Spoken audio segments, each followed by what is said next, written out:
ദൗലറ്റമ്മ പറഞ്ഞ പോലെ തന്നെ എനിക്ക് ഞങ്ങളിൽ രണ്ടുപേർക്കും ഏറ്റവും സ്പർശിച്ചത് മർക്കോസിൻ്റെയും അന്ത്രയോസിൻ്റെയും അവരുടെ പത്രോസ്ലിഗയുടെയൊക്കെ ആ ചരിത്രം കേട്ടപ്പം ഇത്രയൊക്കെ രക്തസാക്ഷികളിൽ ഞങ്ങളുടെ മഠത്തിലെല്ലാവരും പറയും രക്തസാക്ഷികളാവണം. എനിക്കൊരിക്കൽ പോലും അങ്ങനെ ഒരു ആഗ്രഹം തോന്നിയിട്ടില്ലായിരുന്നു. പക്ഷേ ഇന്ന് എനിക്ക് മനസ്സിലായി, എത്രയും പെട്ടെന്നൊന്ന് മരിച്ച് സ്വർഗത്തിൽ പോയാൽ മതിയെന്നുള്ള ഒരാഗ്രഹം ശക്തമായിട്ട് എന്നിലേക്ക് കടന്നു വന്നു. അതുപോലെ ജ്ഞാനത്തിന് വേണ്ടി എപ്പോഴും കേൾക്കുന്നതാണ്, പക്ഷേ എനിക്കൊന്നും തോന്നിയിട്ടൊന്നുമില്ല ഇത്രയും നാളായിട്ടും. പക്ഷേ ഇന്ന് ജ്ഞാനത്തിന് വേണ്ടി പ്രാർത്ഥിക്കണമെന്നുള്ള ഒരു വലിയ ബോധ്യം എനിക്ക് ലഭിച്ചു. അതോടൊപ്പം തന്നെ ഞങ്ങൾ ഷെയർ ചെയ്തത്, നമ്മളിപ്പോഴും മരണത്തെക്കുറിച്ച് നമുക്കൊരു വല്ലാത്തൊരു കാഴ്ചപ്പാടായിരുന്നു. മരിച്ചു എങ്ങനെ മരണത്തിൽ നിന്ന് രക്ഷിക്കണമെന്നുള്ളതായിരുന്നു. പക്ഷേ ഇനി ആഗ്രഹിക്കുന്നത് എല്ലാവരും മരിച്ച് എത്രയും പെട്ടെന്ന് സ്വർഗത്തിലേക്ക് പോകണമെന്നുള്ള ഒരു കാഴ്ചപ്പാടുകൂടെ ഞങ്ങൾക്ക് രണ്ടുപേർക്കും ലഭിച്ചു. Thank you. മരണത്തെക്കുറിച്ച് ഈശോ തന്നെ പറയുന്ന ഒരു കാര്യമാണ്, ദൈവത്തെ സംബന്ധിച്ച് എല്ലാവരും ജീവിക്കുന്നവരാണ്. മരിച്ചവരും ദൈവത്തെ സംബന്ധിച്ച് മരിച്ചവരല്ല, അവർ ജീവിക്കുന്നവരാണ്. കാരണം ദൈവത്തെ സംബന്ധിച്ച് അവർ ദൈവത്തിൻ്റെ കൂടെയാണ്. ലൂക്ക 10:38 ലൂക്ക 10. ആ ഈശോൻ്റെ അടുത്ത് ഫരിസേയർ വന്നിട്ട് ഈശോനെ പരീക്ഷിക്കാൻ വേണ്ടി ഒരാളുടെ മരിച്ചു കഴിഞ്ഞാൽ ഭാര്യ ഭർത്താവ് ഇത്ര ഭർത്താവ് അവളുടെ ഒരു ഭർത്താവ് ഉണ്ടായി, പിന്നെ അയാൾ മരിച്ചു, രണ്ടാമത് ഭർത്താവ്. ഇവരിൽ ആരായിരിക്കും അവളുടെ ഭർത്താവ് എന്ന് ചോദിച്ചില്ലേ? അതിന് ഉത്തരം ഈശോ എന്താ പറഞ്ഞത്? വായിച്ചോളൂ. ലൂക്ക 10:28 10:38 കിട്ടിയോ?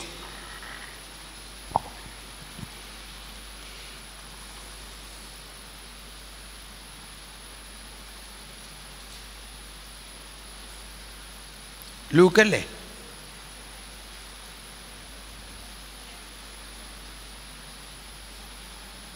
ലൂക്കല്ല, കിട്ടിയോ? അപ്പം അവിടെ പറയുന്നത് ഇതാണ്. ലൂക്ക 10 മത്തായി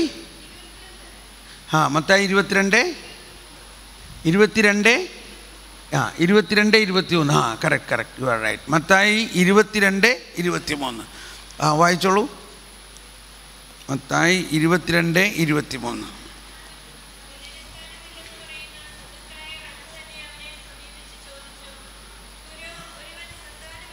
അതിൻ്റെ അവസാനം ഈശോ പറഞ്ഞത് മാത്രം വായിച്ചാൽ മതി.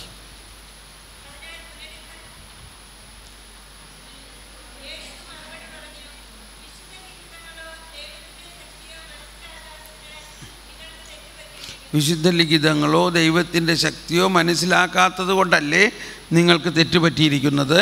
പിന്നെ ഇല്ല, അവർ സ്വർഗദൂതന്മാരെ പോലെ ആയിരിക്കും.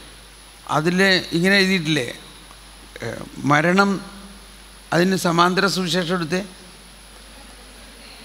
അത് ലൂക്കിൽ എന്താ എഴുതിയേക്കണേ? ലൂക്കിൽ അതിൻ്റെ സമാന്തരം എടുത്തേ.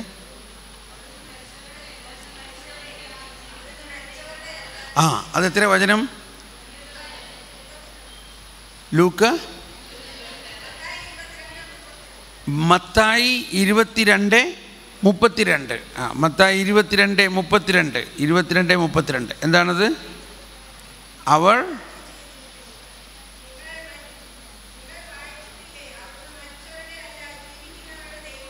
അവിടുന്ന് മരിച്ചവരുടെ അല്ല ജീവിക്കുന്നവരുടെ ദൈവമാണ്. അടുത്തത്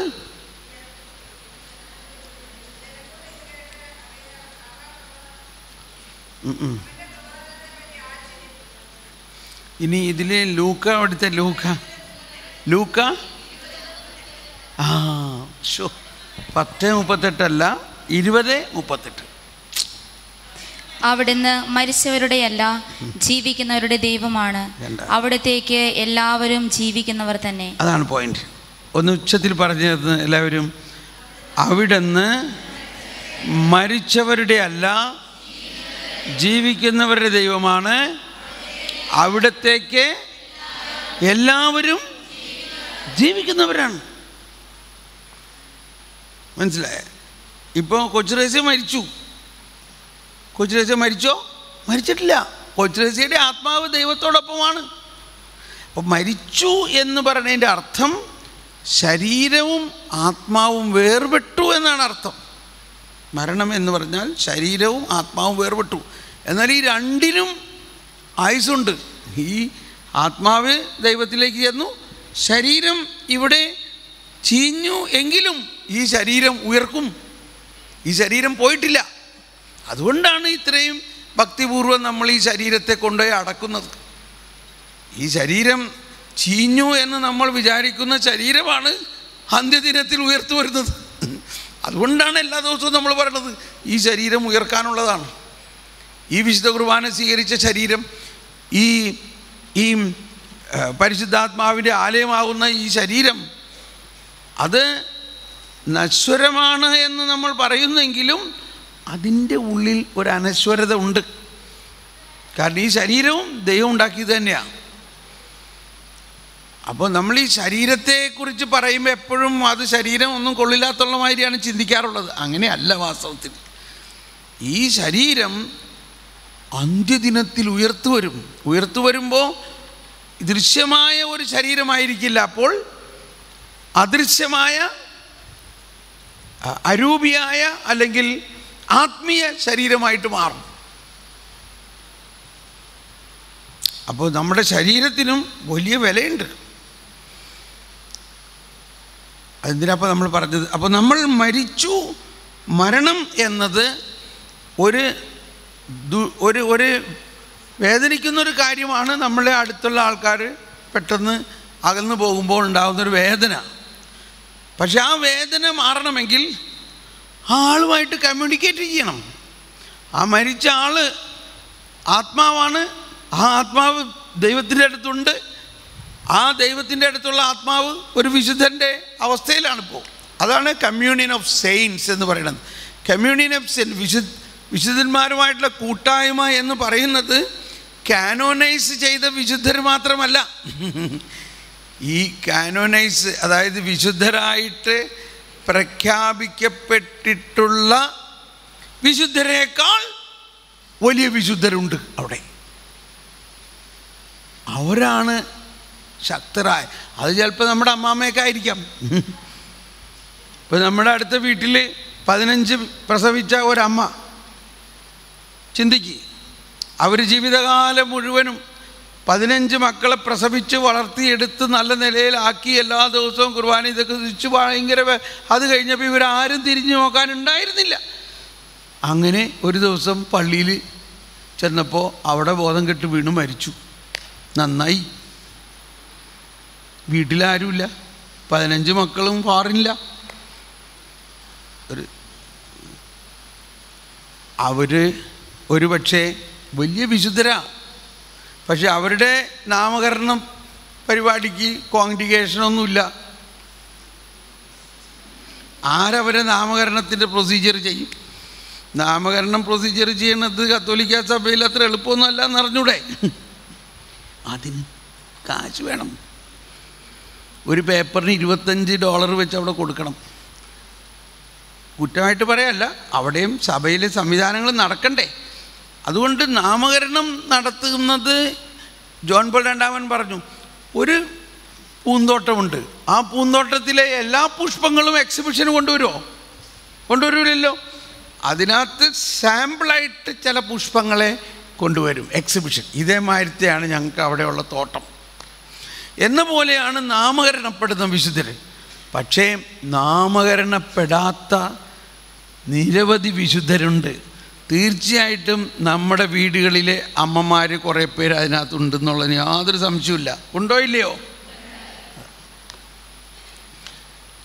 അപ്പോൾ ഞാൻ പറഞ്ഞു വരുന്നത്, നമ്മുടെ സ്നേഹം ഉള്ള ആളുകൾ മരിച്ചു എന്ന് പറഞ്ഞ് നമ്മൾ ഒരുപാട് വിഷമിക്കുകയല്ല വേണ്ടത്. ആ മരണ ഇപ്പോൾ കിട്ടി. ആ മതബോധന ഗ്രന്ഥത്തിൽ നമ്മൾ നേരത്തെ കണ്ടുപിടിച്ചത് ശരീരത്തിൻ്റെ ഉയർപ്പിലുള്ള വിശ്വാസം ക്രിസ്ത്യാനിയുടെ ആത്മധൈര്യമാണെന്ന്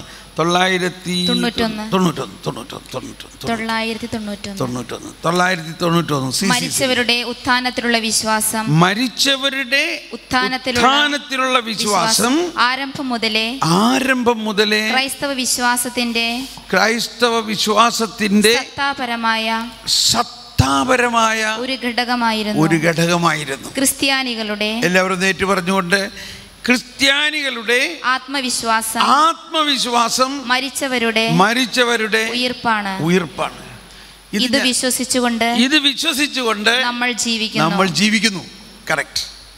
നമ്മുടെ ക്രിസ്തീയ ജീവിതം എന്ന് പറയുന്നതിൻ്റെ ആത്മധൈര്യം, ഇതെനിക്ക് ഭയങ്കരമായിട്ടത് ടെസ്റ്റിമണി പറയാം. ഞാൻ ഈ മരിച്ചവരുടെ ഉയർപ്പ്, എൻ്റെ ശരീരം ഉയർക്കും അന്ത്യദിനത്തിൽ എന്ന് എനിക്ക് മനസ്സിലായി കഴിഞ്ഞതോട് കൂടിയിട്ടല്ലോ എനിക്കൊരു ഭയങ്കര വ്യത്യാസം വന്നു.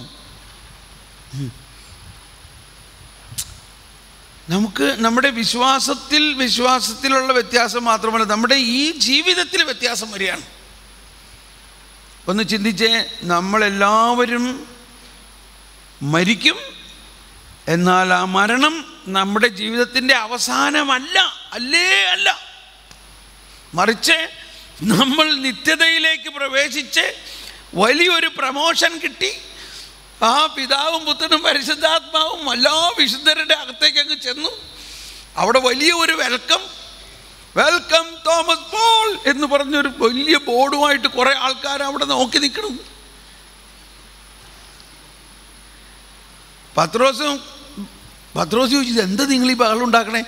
അല്ല, ഞങ്ങളൊക്കെ ഇവിടെ വന്നത് തോമസ് പോളിൻ്റെ പ്രസംഗം കേട്ടിട്ടാണ്. അതുകൊണ്ട് ഇപ്പോൾ അദ്ദേഹം വരണമെന്ന് പറയുമ്പോൾ നമുക്കൊരു സ്വീകരണം വേണ്ടേ പത്രോസേ? പിന്നെ തീർച്ചയായിട്ടും ഞാനും വരാം. അങ്ങനെ വലിയൊരു സ്വീകരണം. പക്ഷേ ചെന്ന ഉടനെ പത്രോസ് പറഞ്ഞേ, അതേ അത്യാവശ്യമായിട്ട് ചൈനയിൽ പോകണം, പാകിസ്ഥാനിൽ പോകണം, അഫ്ഗാനിസ്ഥാനിൽ പോകണം, അവിടെയൊക്കെ വചനം പ്രഘോഷിക്കണം. അതുകൊണ്ട് ഇപ്പം നിനക്ക് പ്രമോഷൻ കിട്ടിയിരിക്കുകയാണ്.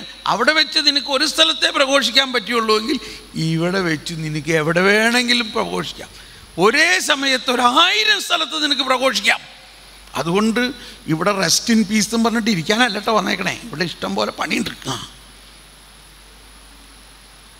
ഒന്ന് ചിന്തിച്ചേ, ശരിയാണോ അല്ലയോ? കൊച്ചു ത്രേസ്യ വെറുതെ ഇരിക്കുകയാണോ? ഒന്ന് ഉച്ചത്തിൽ പറഞ്ഞേ. അമ്മ ത്രേസ്യ വെറുതെ ഇരിക്കുകയാണോ? അൽഫോൻസാമ്മ വെറുതെ ഇരിക്കുകയാണോ? എലിയാസ് അച്ഛൻ വെറുതെ ഇരിക്കുകയാണോ? ഇവരാരും വെറുതെ ഇരിക്കുകയല്ല. അപ്പം ആദ്യം നമുക്ക് മനസ്സിലാക്കേണ്ടത്, സ്വർഗം എന്ന് പറഞ്ഞാൽ അങ്ങനെ അവിടെ ആനന്ദിച്ചിരുന്ന് ഹല്ലേലൂയ പാടി ഇങ്ങനെ ഇരിക്കാൻ മാത്രമുള്ള സ്ഥലം അല്ല.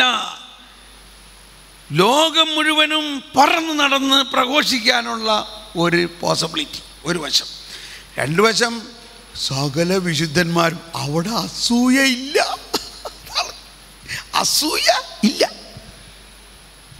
എന്ന് പറഞ്ഞ എല്ലാവരും സമം. നമ്മളങ്ങനെ ചെന്ന് കഴിഞ്ഞപ്പോൾ മാതാവ് ഔസപിതാവ്, എടാ മോനെ, നീ എന്തോരം ഞാനല്ല നിന്നെ എന്തോരം സ്നേഹിക്കേണ്ടതെന്ന് അറിയാമോ? ഇത് നമ്മുടെ അഗസ്തീനോസ്, Thomas Aquinas, John Paul two, ഇവരൊക്കെ നമ്മളുടെ കൂടെ ഒരേ ലെവലിൽ.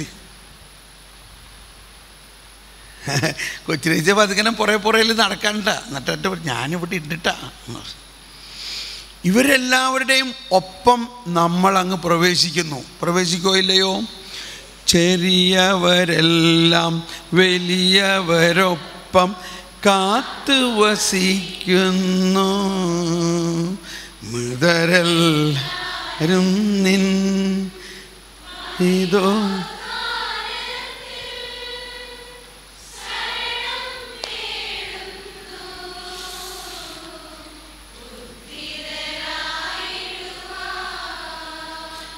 ഇനി അതേ സമയത്ത് നമ്മുടെ ശരീരം മണ്ണിൽ ചീഞ്ഞളിഞ്ഞതാണെങ്കിലും ഇത് അന്ത്യദിനത്തിൽ ഉയർത്ത് നമ്മുടെ ആത്മാവിനോട് ചേരും.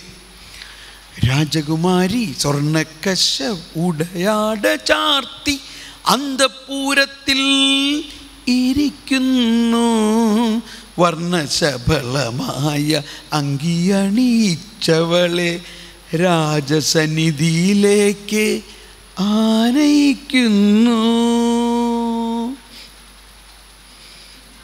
ഇപ്പൊ വേഗം സ്വർഗത്തിലേക്ക് പോകാനാണ് തോന്നണല്ലേ?